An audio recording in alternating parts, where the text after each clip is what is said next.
All right, here is our linear programming review assignment for today. So if you have any questions, hopefully this kind of helps you out. We have, and I'm not going to read through it because you've already done that, but it does say to start by identifying the variables. That's the unknown quantities in this example. And the things that we don't know, we don't know how many of each tree type that the tree farm should plant or should grow. So we're going to start by identifying our variables. Let's see, X is first alphabetically, so which one do they talk about first? They talk about fir trees. So I'm just saying number of fir trees is the X variable, and then Y would be the number of spruce trees. All right, so we have our variables. Next, we want to start filling in our variable table. So we'll just put fir trees in the first box, and then we'll put spruce trees in the second box and label it with Y. All right, there we go. So now we're ready to go ahead and fill in the table based on our information. Change to the pen. There we go. All right, so we have, let's see, what's our information? Fertilizer for a fir tree is 5 pounds of fertilizer. So fir tree fertilizer, 5 pounds. 125 is gallons of water for the fir tree. Then we've got spruce tree is 6 pounds of fertilizer and 75 gallons of water. And the tree farm is allowed to use 750 pounds of fertilizer. That's a total amount. That's the maximum that the tree farm can use. So our fertilizer here is going to be less than or equal to 750 pounds. And then also 12,000 gallons of water as a maximum. So the amount of water used has to be less than or equal to 12,000 gallons. All right, so our system of inequalities, if we write one for the fertilizer, it's 5 pounds for every fir tree plus 6 pounds for every spruce tree, and that has to be less than or equal to 750 pounds. For the water, it's 125 gallons for every fir tree and 75 gallons for every spruce tree, and that has to be less than or equal to 12,000 gallons of water. And our last two inequalities are just to show that we can't have a negative number of trees. So X has to be greater than or equal to 0, and Y has to be greater than or equal to 0. So we need to take this system of inequalities, graph it using Desmos, and then find the vertices of that. And we'll also sketch it here. So sketch a system, find the vertices, use Desmos. Let's do that. So to save time, I already have these copied into Desmos, but I haven't displayed anything yet. So as I show the top two inequalities, we can see that the red and the blue overlap kind of underneath it. All right, there's an area that's only shaded in blue, and there's an area only shaded in red, but we want the region shaded in red and blue. But then also remembering that the last two inequalities mean that it has to be in the first quadrant, because that's where those two will overlap. We're looking for where did the first area, okay, so this red and blue area, basically overlap with the first quadrant.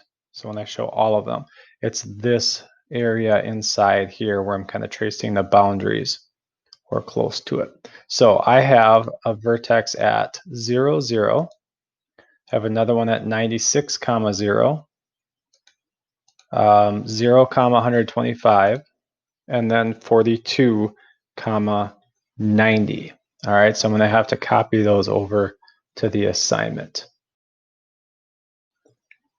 All right, so here I have my 4 vertices copied over. Now, next I want to go ahead and plot these so that I can get a visual for what my feasible region looks like. So I'm going to change my drawing to be a stroke thickness of 6 so that they appear nice when I make a dot. So I start at 0, 0. Next would be 125. So keeping in mind, I'm counting by tens here on the y-axis. So the next is 110, 120, 125 would be about halfway up. I might be a little high, but that's close enough. 96, 0, again, counting by tens. That means this mark here is going to be 90. So halfway in between would be 95. So I'm going to go just a little closer to 100 to represent about where 96 is. And then last we have 42, 90. So again, a little bit more than 40, and then right up to 90. So here's 40. I go straight up to 90, and then I actually want to go to the right just a little bit to be at 42, 90 instead of 40, 90. I draw my lines. I'll just use orange, size 2. Oh, let's try that again. That was pretty bad.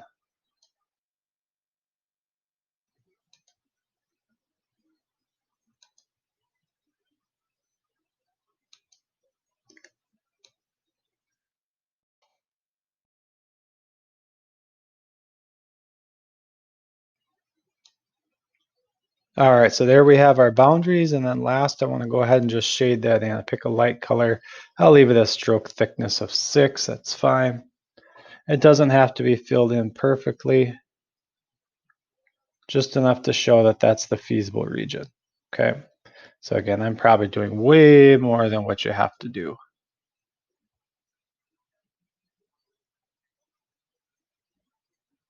All right, good enough. Let's zoom back out. You could always label the vertices if you wanted to on your sketch. You don't have to, but I think it always makes it look nice. So 0, 0 is our origin.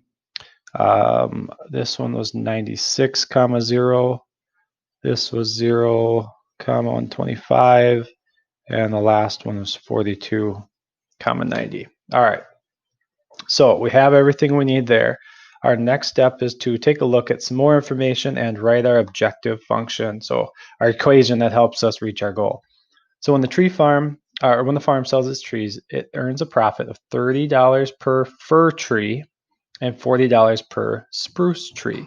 So remember, fir trees was X, spruce tree was Y. So the objective function for the profit is going to be, and I'll just use P for profit, it's $30 for every X and $40 for every Y.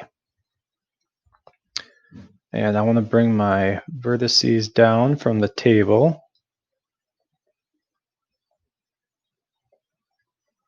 And then that last one was 4290. And we are going to check the profit at each one of these combinations, because remember, the maximum profit is always going to happen at one of the vertices. It's never going to happen inside the feasible region at these lesser combinations. It's always going to happen at one of these 4. So we use a calculator. We're just typing in 30 times X plus 40 times Y.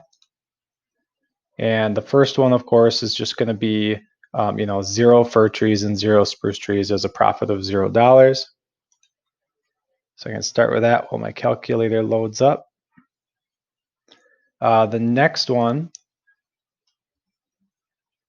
again, that's 30 times the X value, so 30 times 0, which I guess we don't really need that. We know that that's 0.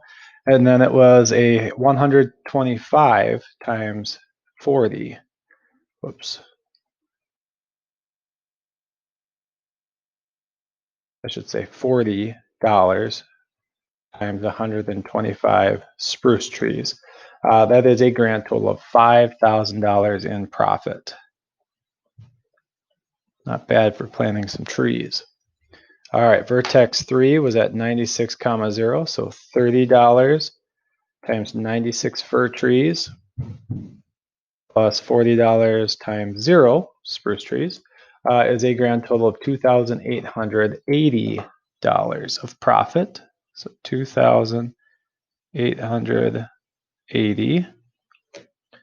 And the last we have 42 fir trees, 90 spruce trees. So $30 times 42 fir trees and $40 times 90 spruce trees. That one gives us a grand total of $4,860.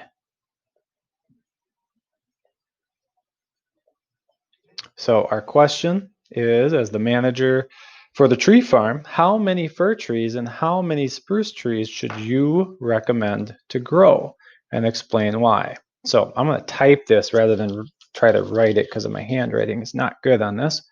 So let's see, where did we get the most profit?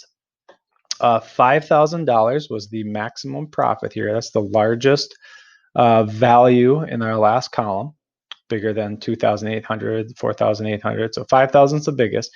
And that combination was at 0, 125. So 0 fir trees and 125 spruce trees. So I recommend growing 0 fir trees and 125 spruce trees